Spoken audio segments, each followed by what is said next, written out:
So just how much do you think someone can destroy your life if they have the determination and the resources to do it? Well, stick around to find out, where for today's Thriller Thursday, we're taking a look at Pushback by John E. Stith.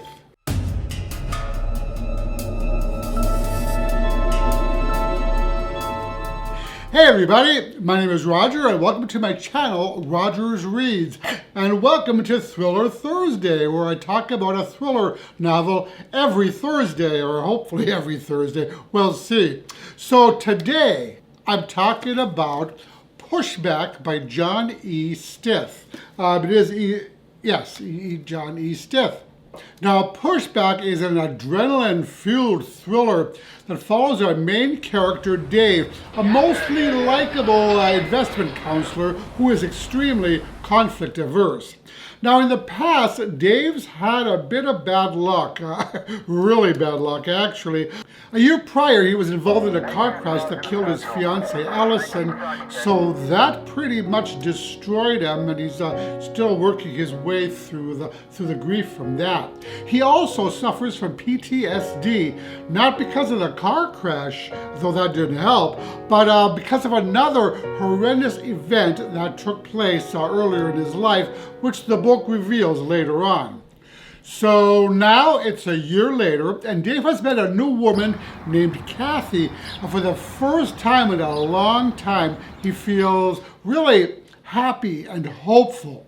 So our story begins by Dave discovering two bullet holes in the door of his car, which he finds very strange.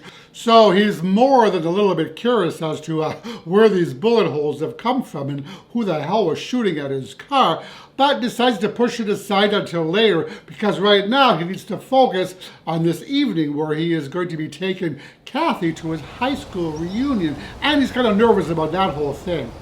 But when they arrive at the reunion, Dave is shocked to discover that he does not recognize anybody there, nor does anyone there know him. Now, it's worth mentioning at this point that Kathy was recently victimized by a con man, and he took her for quite a bit of money. So when this whole thing comes down at the reunion, Dave not recognizing anybody, they not recognizing him, Kathy immediately mistrusts Dave's intentions and breaks up with him then and there on the spot. She's like, I am not doing this again. No way, no how. So Dave is stranded at the reunion. So Dave figures out pretty quickly that the entire reunion was a setup by someone who, for some reason, has it out for him. Perhaps someone who believed that he had moved on too quickly after Allison's death. And as he soon begins to suspect, this someone wants to end him. Because you see, the reunion was only the beginning. Well, actually, it was the bullet holes in the reunion. But from that point forward, the harassment escalates, becoming more dangerous and more extreme and more over the top each time, resulting in catastrophic consequences. So Dave feels that trying to run away would be useless. He's actually mentioned a couple of times, Bolivia is starting to sound really good. But he feels that the stalker would no doubt find him no matter where he goes. So the story hurtles along at breakneck speed, barely giving the reader a chance to catch his or her breath, as Dave's situation becomes more and more dire. I mean, we're talking to the extreme, until we get to the point where Dave has nothing left to lose. And I'm talking about super rock bottom here.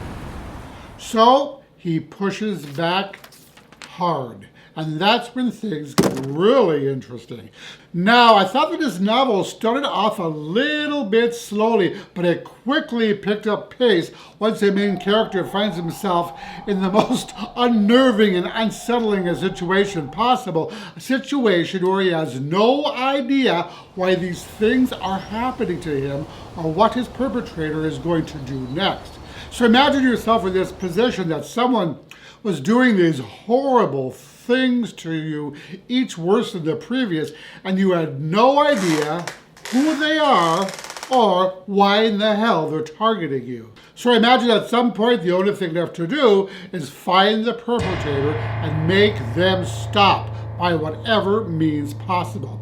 So the tension here in this story is just torturous, but in the best possible way.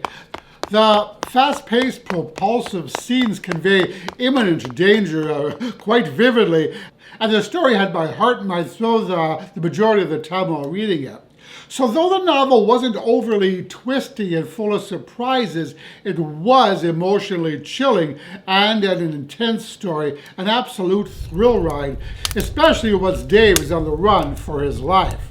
So the author, Stith here, grabs you by the throat in the first chapter and doesn't let go. This is a brutal cobra of a story, slippery and unnerving, especially once the body count begins to rise. And the ending did not disappoint in the least. The explosive way this story comes to a close is just the cherry on top of this wonderful read.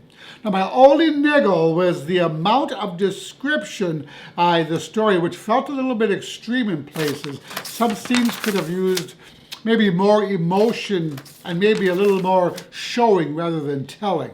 As some passages felt like an overly detailed laundry list of everything that our character did. I got out of my car, I closed the door, I walked on the street, I opened the door, I looked at the sides. There were a couple of times I was just like, okay, enough with the description.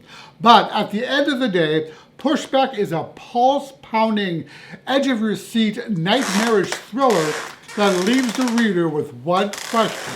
What would you do in Dave's situation? Yeah, so needless to say, I really, really liked this, and I ended up giving it 4 stars.